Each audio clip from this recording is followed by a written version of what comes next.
Good afternoon, ladies and gentlemen, and welcome to our webinar today on measuring Scope 3 emissions. My name is Navina and I represent Capital Markets Malaysia, or CMM. CMM established the Center for Sustainable Corporations, and today we're hosting this webinar alongside CDP as well as Global Compact Network Malaysia. So before I introduce the speakers, I'd just like to give you some administrative details.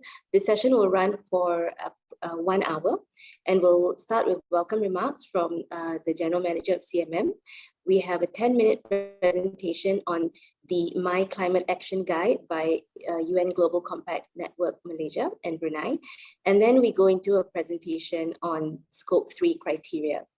So the Scope 3 criteria will be facilitated by Amelie from CDP, and we hope that you will have questions for her. We have a Q&A box that you will see at the bottom of your screen. So if you have questions at any time, you can click on the Q&A box and type your questions in there, and Amelie will answer them at the end of her presentation. At the end of the presentation, at the close of this webinar, there will be a feedback form for you to answer, and we would really appreciate if you could take some time to answer that as well. So without further ado, I'd like to welcome Zelina to say a few words. Thank you, Navina. Hi, good afternoon, everyone. Glad to have you back with us. CSC, Center of Sustainable Corporations, has been around for nearly a year and a half now. And we've always endeavored to provide capacity development programs or sharing of best practices in the space of sustainability for corporates in Malaysia. And it's great to see that we are seeing a lot of participants coming in from the region as well. And we hope that our programs work for you. I just wanted to share a little bit on our thought process behind our programs. Our intention was always to mirror the approach of TCFD.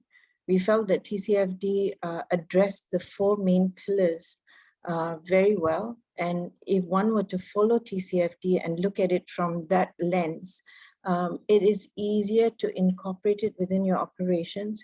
And it's easier to look out into the horizon and undertake business planning.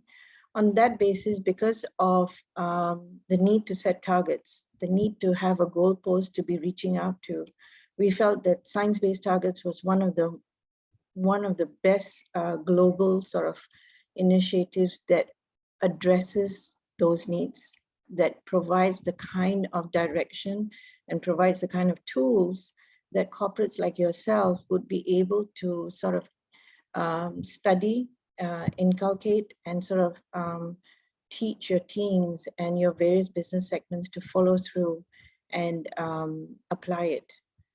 Within science-based targets, of course, most of you know the reason why we chose to do this course on and this workshop on Scope 3, because I think that's one of the biggest challenges we face, especially in this region.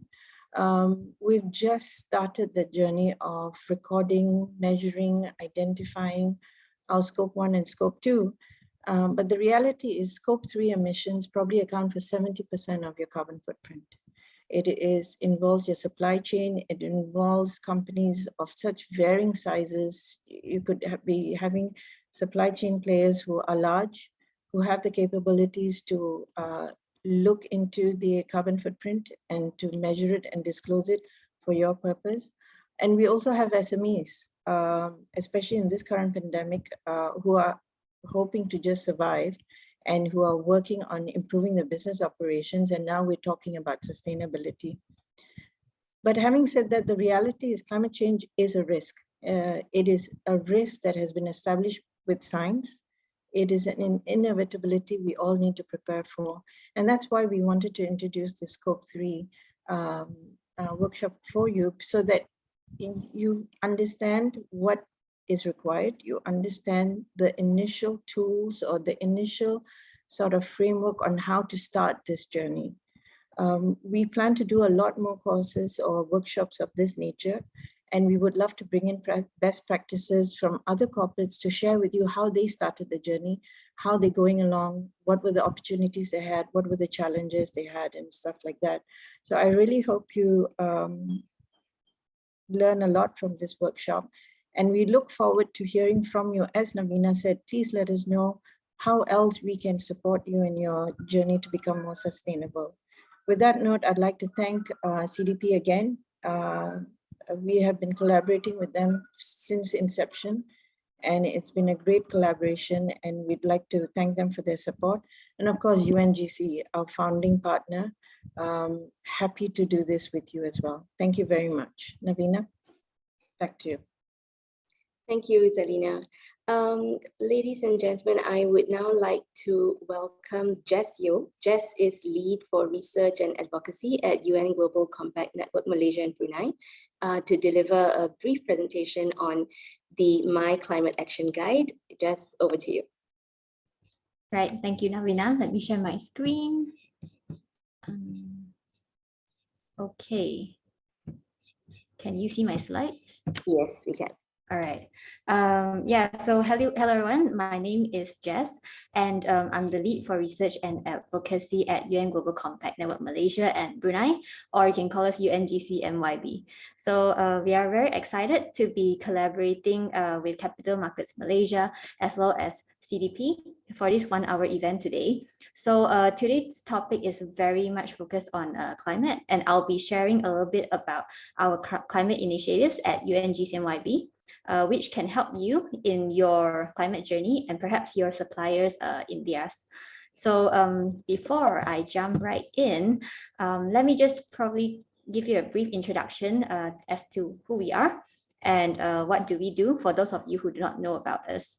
So UN Global Compact, we are established in year 2000, and it is the world's largest corporate sustainability initiative.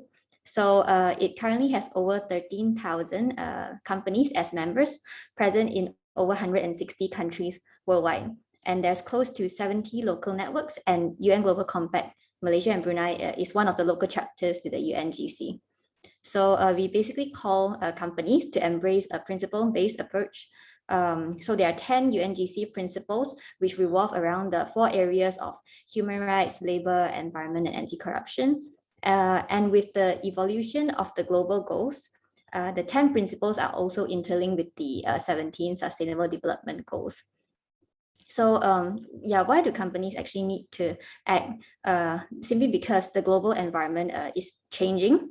So post-COVID, you and I definitely have seen the ESG movement on the rise, especially the attention on climate-related issues. So more and more countries are pledging for net zero. Take Asia, China has declared to go carbon neutral by 2060. And our neighbors down south, Singapore, has also declared a climate emergency and has been doing quite a lot of initiatives. So as the world economy shifts to low carbon, demand for sustainable trade also rises. And increasingly, it has become a fact that companies that fail to address their ESG impacts are definitely faced with roadblocks from either governments, activists, trade partners, etc. So this is also shown in the recently released report by Stanchart, which found a potential loss in export revenue of close to 270 billion for Malaysian suppliers who actually failed to go green. So yeah, so businesses in Malaysia, they are definitely getting more and more aware about this, and many companies are already embarking on their ESG or climate journey. However, the challenge for many is how do we start, how do we set targets, which benchmarks do we follow, etc. So we at GCMYB, we actually help companies, we work with companies to make sustainability the third value add for businesses, and basically moving beyond the traditional parameters of price and quality, which we believe will no longer be sufficient in the future. So yeah, basically we help companies to cut through the complexity and make their sustainability as simple as possible. So again, we work with companies regardless of their size, as long as they have the aspiration to become more sustainable and profitable. So how do we do that? So we provide various plugins such as thought leadership, research and publications, capacity building, programs, toolkits, and so on. So the climate action guide will be something which I'll be sharing a little bit later. So all of these initiatives actually allows companies to contribute to sustainable development. And our work is actually anchored around the Sdg Ambition Benchmarks, which you can actually see on the right-hand side, which was actually developed by the UN Global Compact and represents 10 actions that company can take to align themselves with the SDGs.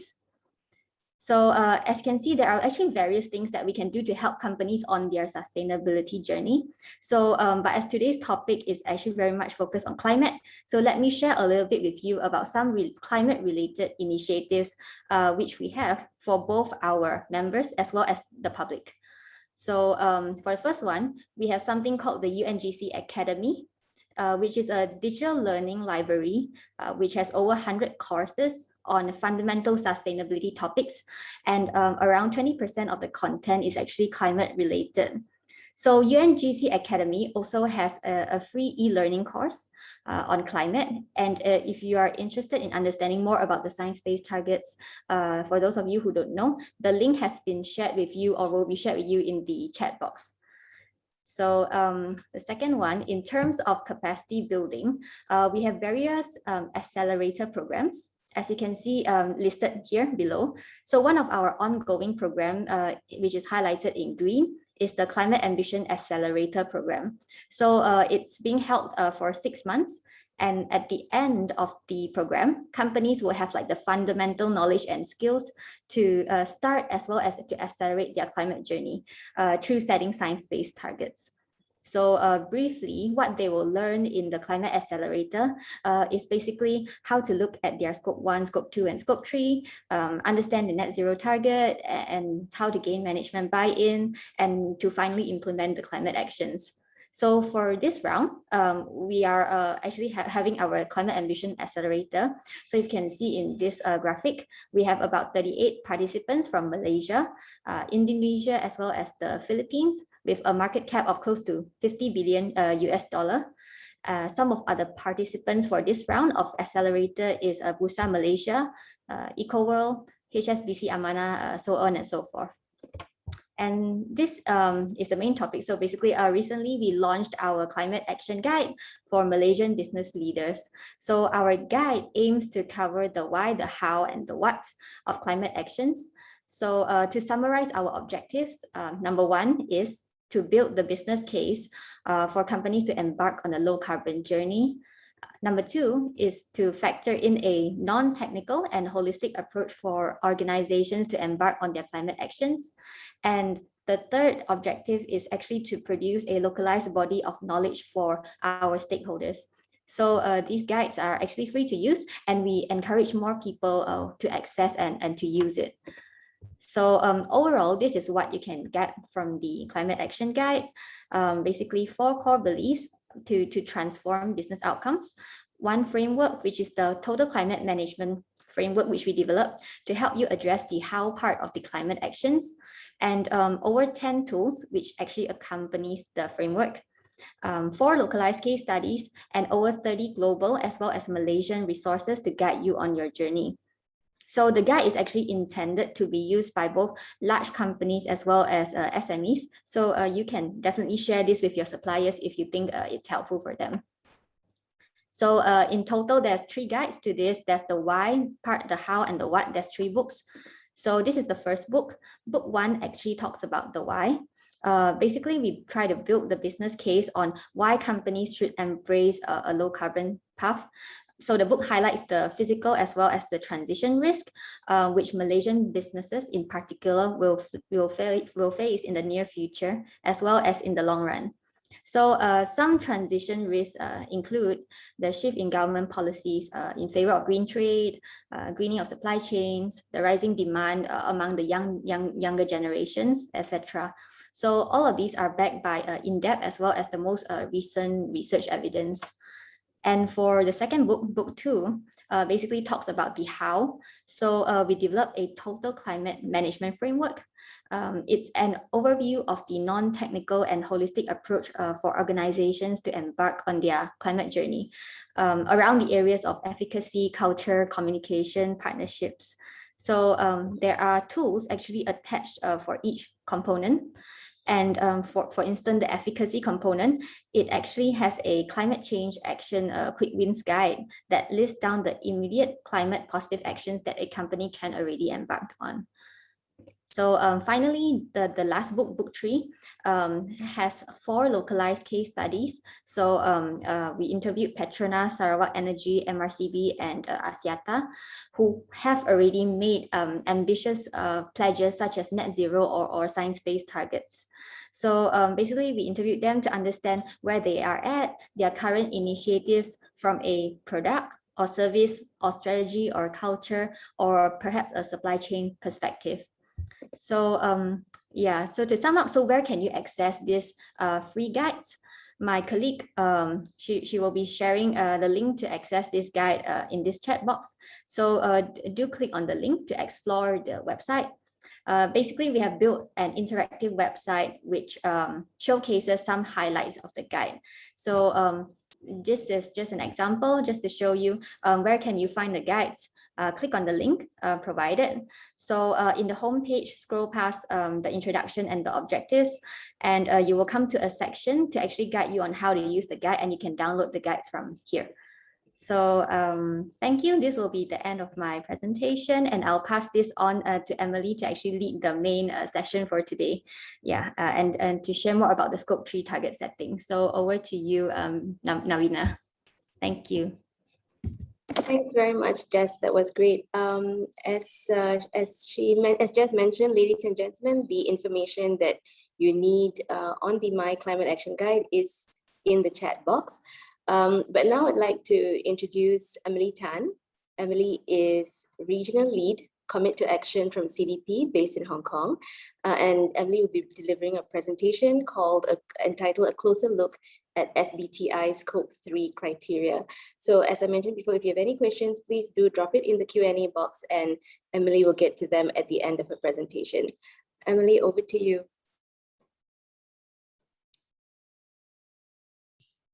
Hi, thank you so much. I forgot to unmute myself before sharing my screen. Excuse me for that. All right. Can everyone see my screen? Yes, we can. Thank you so much. Thank you, Navina, and thank you to Capital Markets Malaysia for inviting me to present on today's session. So I am part of CDP's Commit to Action team, which is also under the corporate engagement team of the Science-Based Targets Initiative. And my remit would be to engage with companies in Asia as well as Oceania regions. And today I will be sharing with you on some introduction to SBTi and also the criteria for target setting, as well as doing a deep dive on Scope 3.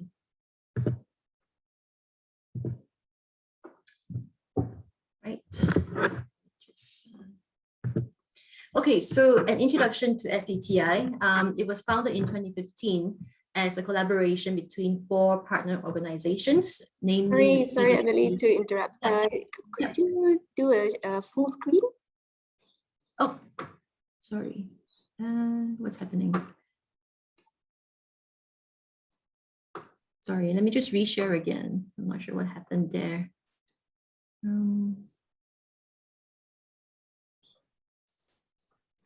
Okay, can you see it now?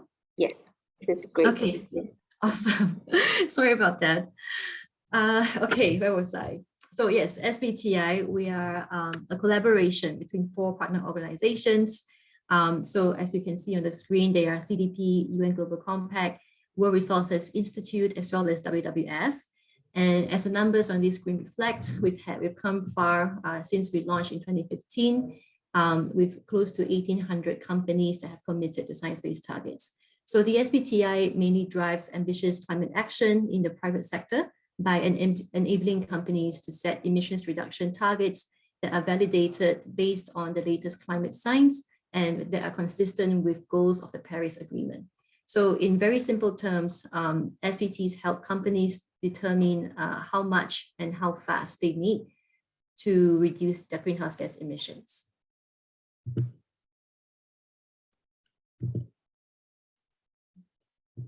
Oops, sorry. Okay. So as you can see in the graph on the left-hand side, we still have a huge gap in limiting global temperature increase to 1.5 degrees compared to pre-industrial levels. On the right, I've listed a few examples of how much worse a 2-degree world would be as compared to a 1.5 degree one. And this, they mainly affect biodiversity loss, loss of coastal areas, water scarcity, and we're feeling the heat now in Hong Kong, more severe heat waves that will be coming. Based on government pledges and policies in place, we're now looking at a 2.7 to 3 degree trajectory to global temperature increase, which is why the private sector really needs to ramp up on your ambition to close the gap. So this timeline is a bit of an introduction on how recent events have shaped the course of SBTi plans. With the publication of IPCC special report in 2018, it became clear that we must limit warming to 1.5 degrees in order to avoid catastrophic impacts of climate change. To achieve this, emissions must halve by 2030 and drop to net zero by 2050.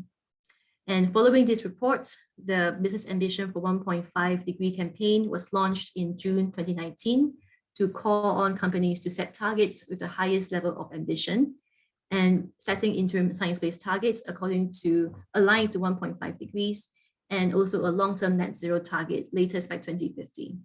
The campaign is led by SBTi in partnership with UN Global Compact and Women Business Coalition, and companies who sign up are also part of the UNFCCC's Race to Zero campaign that will be spotlighted at COP26. The campaign has also a policy advocacy component that urges companies to advocate at key policy moments. By sending a strong signal to policymakers, can companies create a positive ambition loop to ensure a favorable policy environment for the widespread transformational change that we need. So to ensure that companies have a clear and credible way towards reaching net zero targets, the SBTi has also been working towards a net zero standard. Since November 2019, after rounds of consultation, the finalized guidance will be launched at COP26 in November, and companies can begin to set their long-term net zero targets and get it validated. Also in July, the SBTi announced an update in minimum ambition for targets validated, and the well below 2 degree targets will no longer be accepted from 15 July 2022. There is a link that I placed on this slide to watch the webinar to get more information about that. And I hope all of you will watch it to get more information.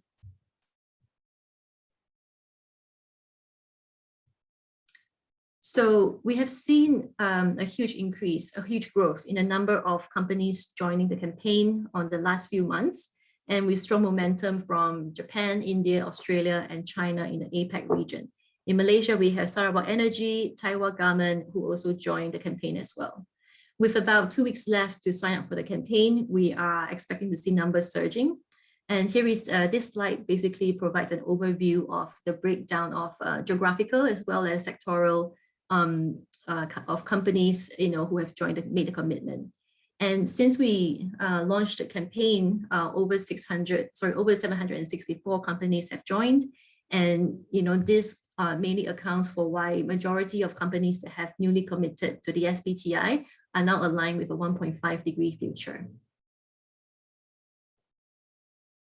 So very quickly, when you sign the commitment letter, there are 2 options that you can take. The first one is to set interim targets for scopes 1 to 3 aligned with 1.5 degree alignment. And this is a bit more ambitious than the standard commitment because there is also 1.5 degree alignment for scope 3. And the second option is to commit to a long-term net zero target in line with the net zero target that is soon to be launched, and also set an interim net zero, interim science-based targets as well. So you can also commit to both, which signals the highest level of ambition for your company to decarbonize. And now to the meat of my presentation, a bit of overview on the SBT setting criteria and a deep dive into Scope 3 requirements. So in preparation to set your science-based targets, you need to do an inventory of all 7 greenhouse gases in accordance to the Greenhouse Gas Protocol standards. I'd like to briefly refresh what Scope 3 emissions are. And they are indirect greenhouse gas emissions from your company's value chain, both upstream and downstream. And for most companies, the majority of the emissions sit within Scope 3, as Navina rightly said. Zalina. A recent CDP supply chain report actually found that just on the upstream portion, your supply chain emissions are over 11 times higher than your own operational emissions, which is why it's so important to tackle this in target setting. So based on the full criteria of the SBTi, I'm highlighting some key criteria that companies should be aware of. So for scopes 1 and 2, at minimum, you need to cover 95% of your company-wide emissions, and for a short to medium term target between 5 to 15 years. And once your target is set, you will need to report annually towards the target and review them at least once every 5 years.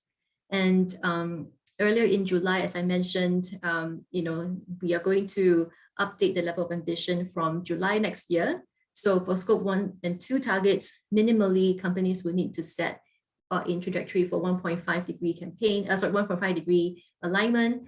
And also the time frame will be shortened from 5 to 15 years to 5 to 10 years.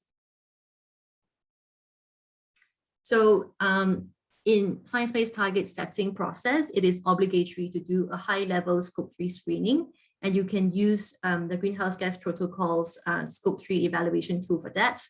If this screening finds that a Scope 3 emission accounts for over 40% of your total emissions, then you need to set a Scope 3 target. But your target only needs to cover 2/3 of your Scope 3 emissions. And this is to account for the fact that most companies struggle to accurately calculate and drive down emissions across your entire value chain. So we want to see companies start this journey by understanding your own emissions and also identify hotspots where most of your emissions come from. And in terms of methods to set your Scope 3 targets, there are 3 target setting approaches that are considered best practice. I will go into more detail on what are those later. But an alternative is also the supplier or customer engagement targets, which has a shorter achievement time frame of 5 years. So as Scope 3 emissions come from a wider range of sources in 15 categories, it is also possible to set a single target or a combination of targets to ensure better accounting of target setting across your different categories. So this is a screenshot of the target setting tool itself. This is the generic target setting tool, but then you will see that some sector specific ones might look slightly different. So in terms of how to use this tool, you just need to it's basically a formulated Excel sheet, and you need to put in your company data, and based on your sector and your level of ambition, you will be able to see which options are available to you.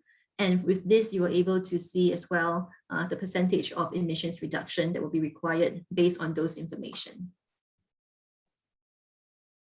So this slide provides a summary of target setting methodologies, as I mentioned earlier, available for levels of ambition across Scope 1 and 2, as well as Scope 3. As you can see, Scopes 1 and 2, there are 2 main target setting approaches, whereas Scope 3, we have more options for you. And I think what's really important to understand about this is that, we give a lot of flexibility for Scope 3 emissions target setting. And, apart from the fact that you only need to set your target for Scope 3 if it covers 40% or more, you only need to cover 2/3 of your Scope 3 emissions. There are also more options even within, the intensity targets. So intensity, I'm going to go through one by one, so we have a bit of understanding of what these are. So if you focus on the column on the right-hand side, right? So absolute reduction targets for scope 3. At the moment, if we look at a 2%, 2-degree alignment, it will translate to about 1.23% of annual linear reduction. So with the July 2022 update, the scope 3 minimum ambition for this will need to be aligned with well below 2 degrees, which means the percentage increase will be higher than that. Okay, so this absolute targets basically is a linear reduction of emissions by the same percentage to keep global temperature increase within the level of ambition that you are trying to align to. The second one is the physical intensity target. So physical intensity requires reduction of emissions intensity per physical output that do not result in absolute emissions growth and that lead to linear annual intensity improvements of 2% at a minimum. Okay, so this means you need to set an intensity target per unit of measurement, and the minimum needs to be 2% reduction per year of intensity. Okay, so that means like ton of CO2 per unit of or per square meter built for real estate. That could be a unit of measurement. So physical intensity metrics are best suited for sectors that create a uniform product, right? So for example, steel or cement. But if you have a diverse product mix, then this may not be as suitable because there are some factors that will affect how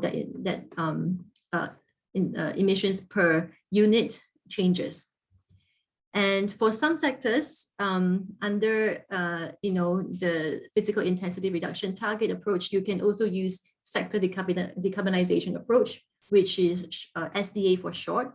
And SDA actually covers scopes 1 to 3 and takes global carbon budget divided by sector. And a physical intensity is used to allocate reductions to individual organizations. And so the next one, one more thing is the SDA is not available to all sectors.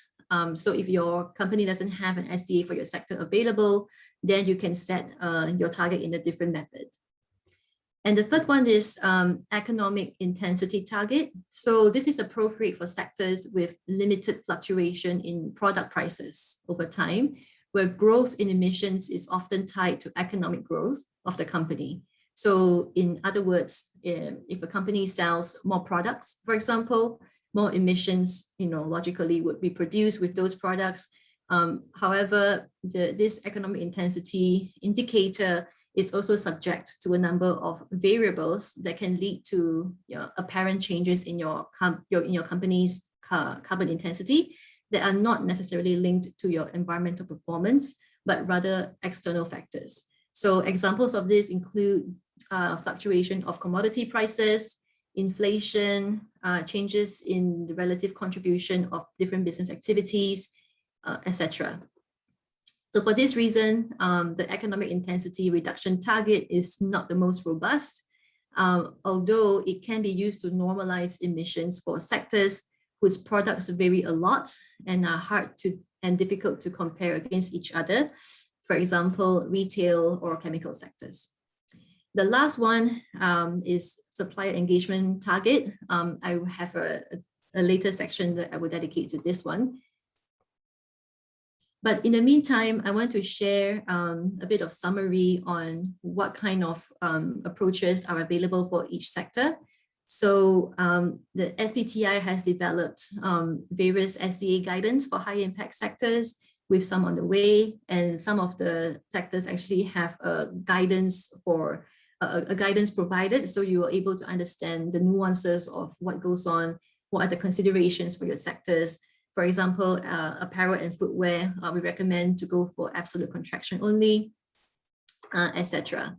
And generally speaking, most sectors can actually set your targets with the absolute contraction approach, with the exception of power generation sector that needs to use the SDA.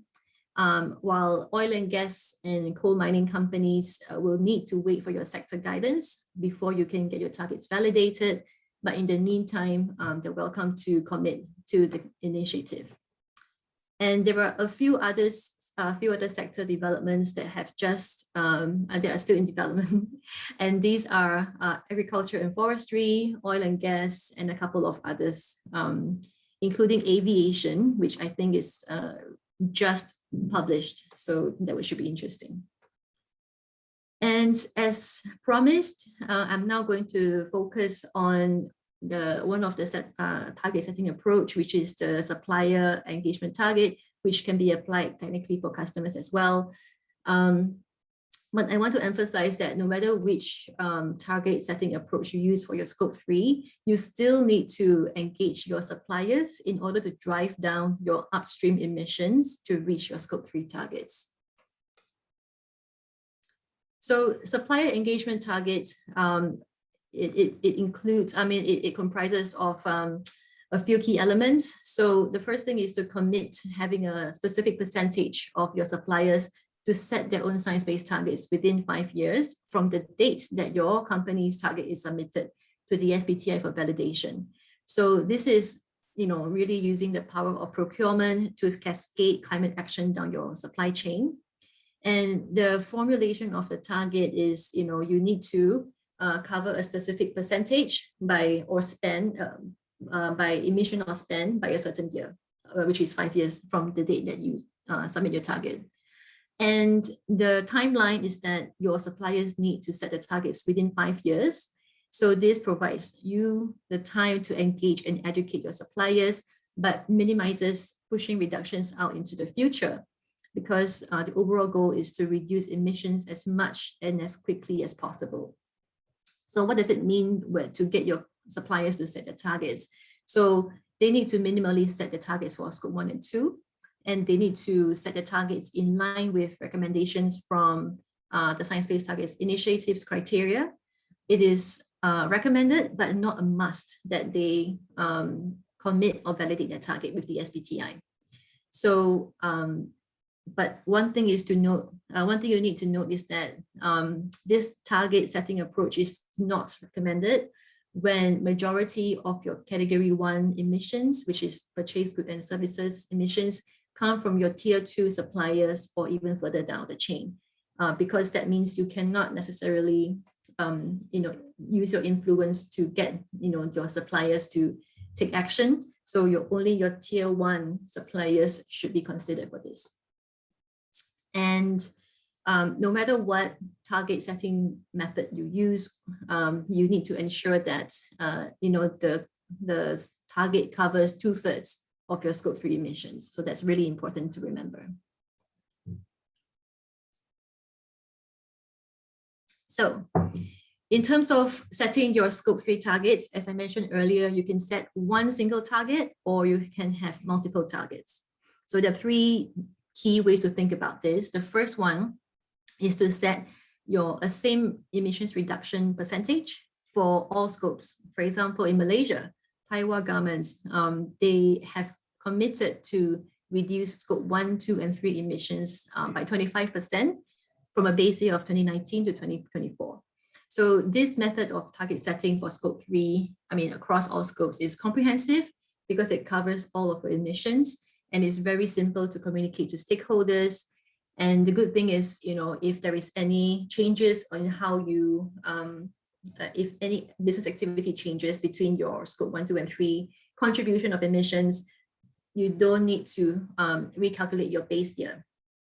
But then at the same time, because it's such a high level target, it is not as transparent when it comes to understanding which of your scope 3 category emissions will be tackled. And a lot of companies, they usually have a base year set for their scope 1 and 2, which means they have a complete set of data for scope 1 and 2 in a certain year. But typically scope 3 takes a bit longer to get that calculated, which means, you won't be able to do this because all scopes need to have the same base year. And the second method is to have a single target just for scope 3, all your scope 3 emissions. So An example is Siemens AG. They have committed to reduce their absolute scope 3 emissions by 15%, and they don't really specify which category of scope 3 that comes from. And this is, great, better than the first one in terms of, it's more comprehensive just for scope 3.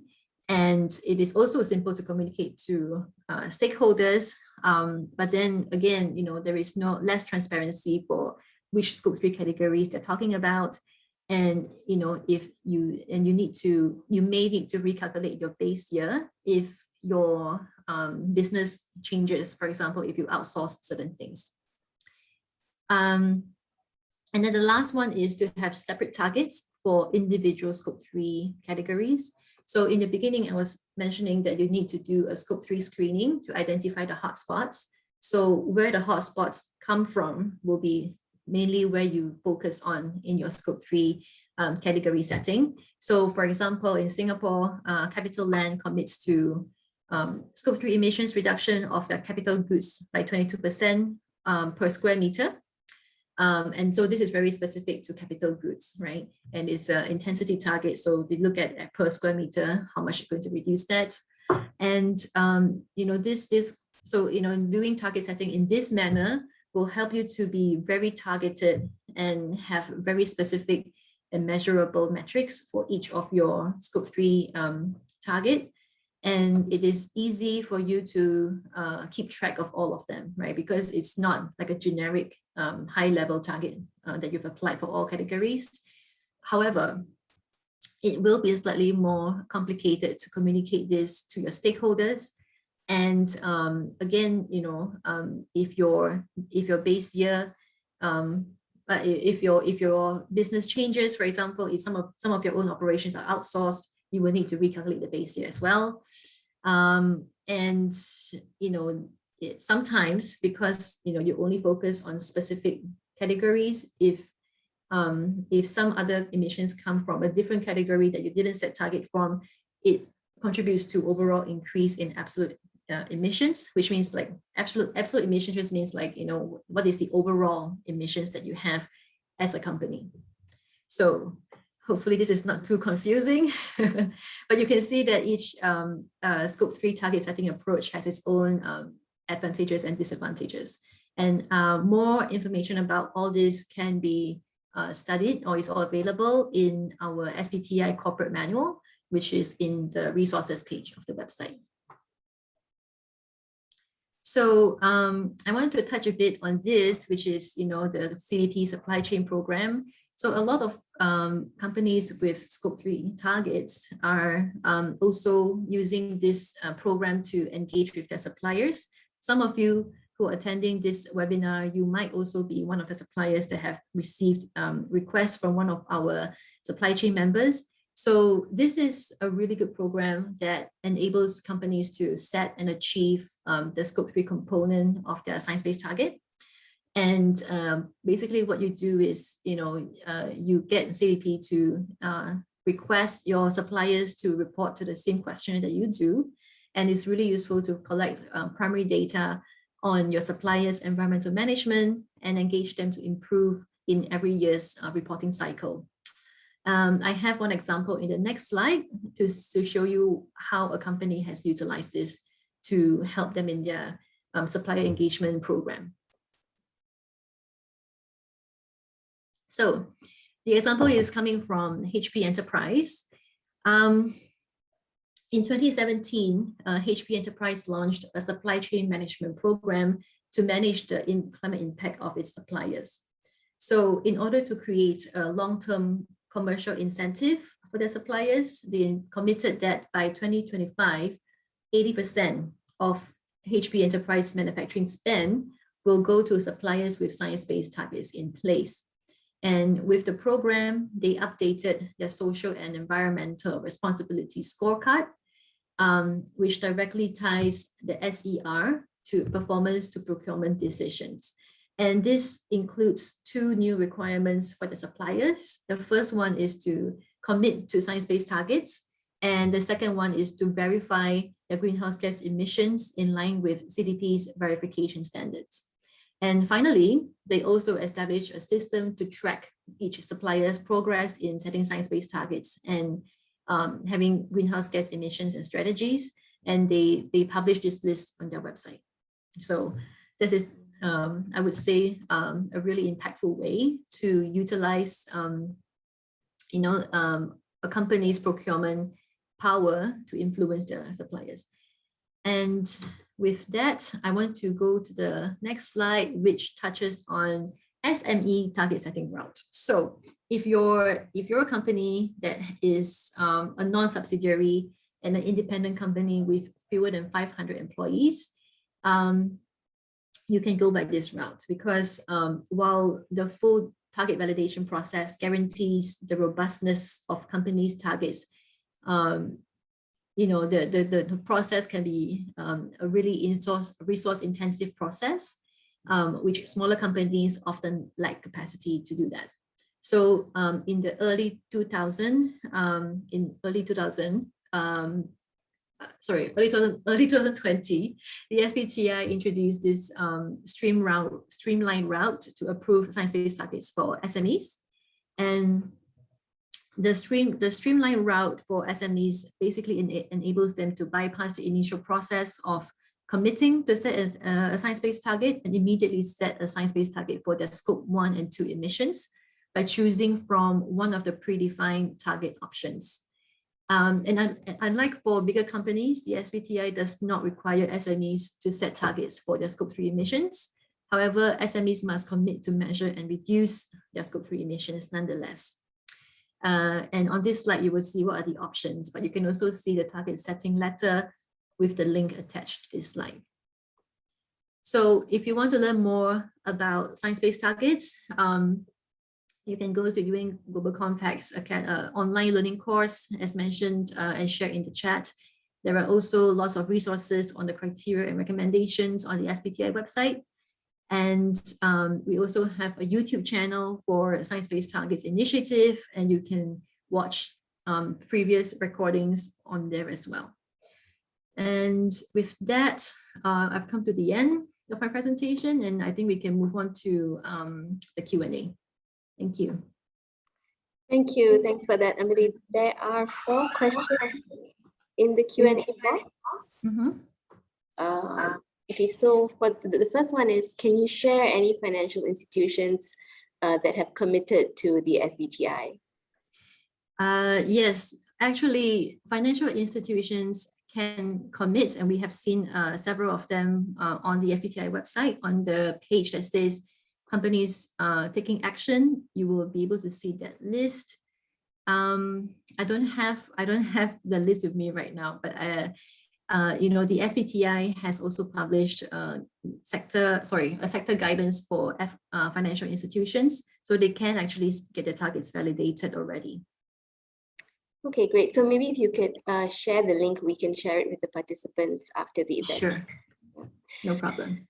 Okay, another question is from an attendee. At the moment, we disclose our carbon emission on scope 2. If we want to disclose on scope 3, what are the major additional data that we need to prepare?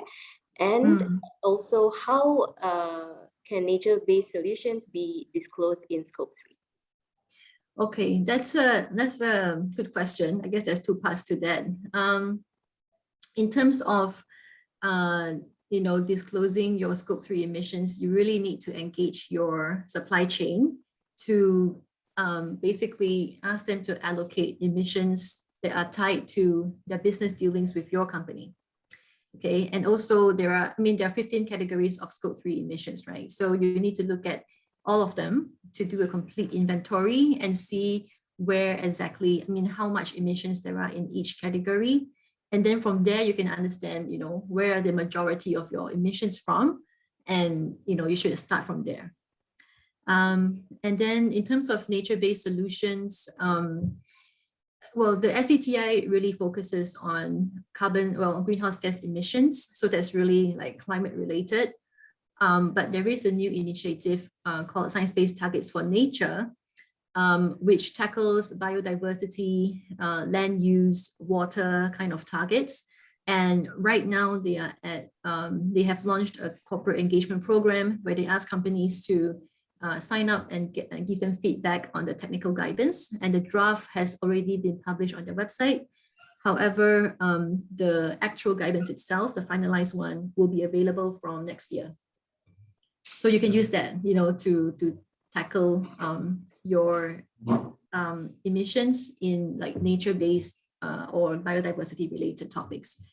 But then, in terms of SBTi, there is actually a methodology for forest, land, and agriculture sectors that will be available soon. It is now in its almost final stage of development. So once that is available, if your company belongs to a sector that uses forest resources, you can use that methodology to set your targets. Great, thanks for that, Amelie. Yeah. There is a question on if you can suggest templates that can be used for emission estimations. So on the Greenhouse Gas Protocol website, there are actually tools that you can use to calculate your emissions and also do a Scope 3 screening, as I mentioned just now. So, the SBTi is, is building on what is being developed from the Greenhouse Gas Protocol in terms of how you calculate your emissions and what counts as Scope 1, Scope 2, Scope 3. So they also have prepared some tools that you can use as well, and I highly suggest that. And then for financial institutions, there is a dedicated guidance from PCAF, which is specialized for financial carbon accounting, and you can use that as a basis to calculate your financed emissions, because that is where majority of financial institutions' emissions come from. Great, thank you for that. A question now on measuring emissions from business travel. So would you recommend that a company sorts out their data gaps first, or start with available data, which may not be at 100%, for total emissions from business travel?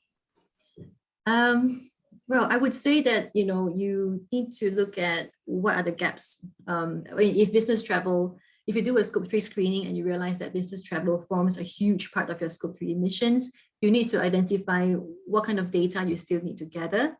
And then, from there, as your data quality gets better, then because it takes time, right, to build up your emissions inventory for your Scope 3 categories. So the key is to start early and to probably, identify so-called the hotspots, which is, if business travel is in fact something that contributes to a lot of your Scope 3 emissions, then you need to start from there.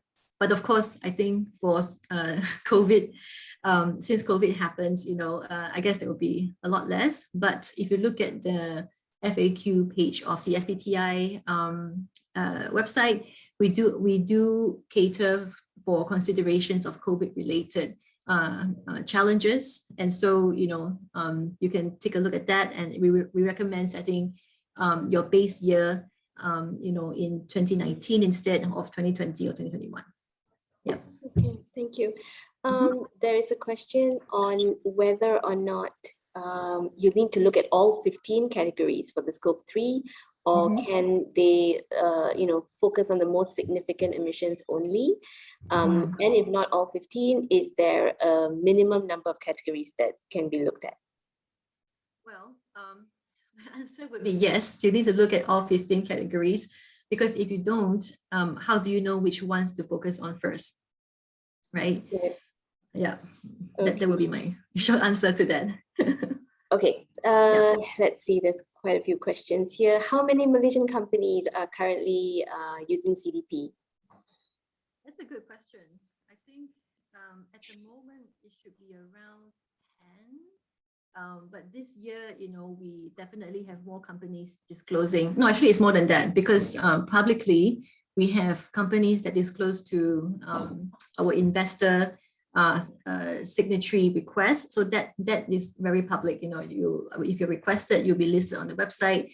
But for companies that only receive customer requests, that is actually private. So, you know, a company that disclose or not, what is their score? If it's only to a customer request, that will be private. But I think at the end of this year, we will release the results, the scoring, you know, for 2021 disclosure. And typically every year we also have a launch event, which will share our findings of how you know, the region has disclosed in the past year. So I will encourage everyone to keep a lookout for that, because that's usually in March in the following year. Yeah. Okay, great.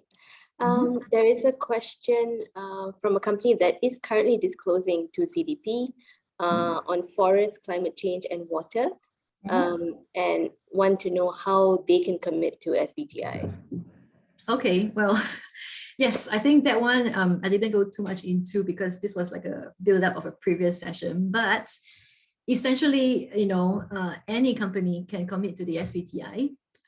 So the first step is to sign the commitment letter. Once you sign the letter, we give you a bunch of comms materials that you can use to, you know, do a press release, to, you know, market about it. And then from the time you sign your commitment letter, you have 24 months to get your targets validated. And, you know, during that period of time, usually a company would be expected to pay a target validation fee that accounts for 2 times of validation service. There will be a contract signed and everything. But the good news is, for Malaysian companies, that fee can be waived. So in the target validation form, you know, you can actually tick, you know, the box to say, I want to apply for a waiver, because for non-OECD countries, that fee is waived. So yes, good news. It doesn't cost you money to commit to SBTi, unless, you know, you have outsourced, you know, your consultancy to help you with that. CDP also does work with science-based targets partners, accredited for science-based targets partners. And if you're interested, reach out to me. I can help to, like, you know, recommend. Okay, great. One final question, Amelie, and a good one.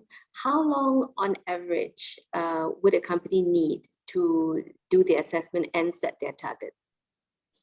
Well, that's a really good question. So usually, you know, it depends on where you are starting from, right? If you have not even done any inventory, then obviously it would take a longer time. It depends on your company's size as well. And, you know, it depends on what kind of organizational boundary you have identified for your, you know, for your emissions inventory. Because per greenhouse gas protocol, you can set your target on a group level, ideally group level, based on operational control, financial control, or equity share. So once you've identified that, then you have to set your target. Set your emissions inventory strategy. And then once you have that information ready, or, you know, if you feel like you have a system going already, then you start to, then you can commit to the SBTi. Usually companies do that when they are like kind of 80%, 70 to 80% ready, because you have 2 years, you know, to finalize all your information to submit your target.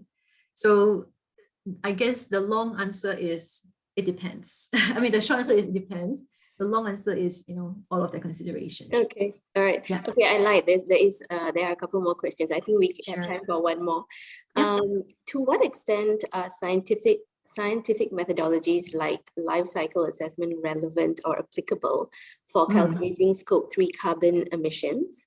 Apart from tools that are available on the GHG protocol website, would GHG emissions be calculated from LCAs be acceptable for CDP and SBTi to monitor and reduce emissions?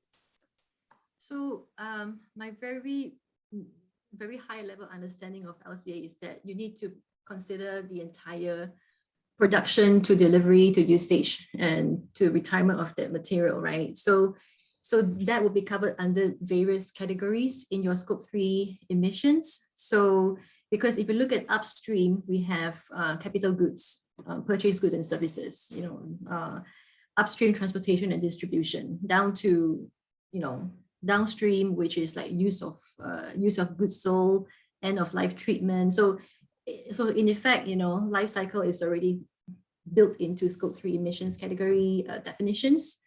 So I hope that answers the question. Okay, great. Thank you so much for that, Amelie. So we have come to the end of the session. I know that there are still some questions and comments, and also some requests for further information. So what we will do is we will send an email to all of you participants with the link to the slides by the end of this week. And we'll also provide you with Amelie's contact details, as well as contact details for the team at Global Compact. So you can reach out to them directly with any questions that you have. Ladies and gentlemen, this brings us to the end. I'd like to thank Amelie, I'd like to thank Jess, and all of you for tuning in today. And we look forward to seeing you next time. Bye, everyone. Thank you very much.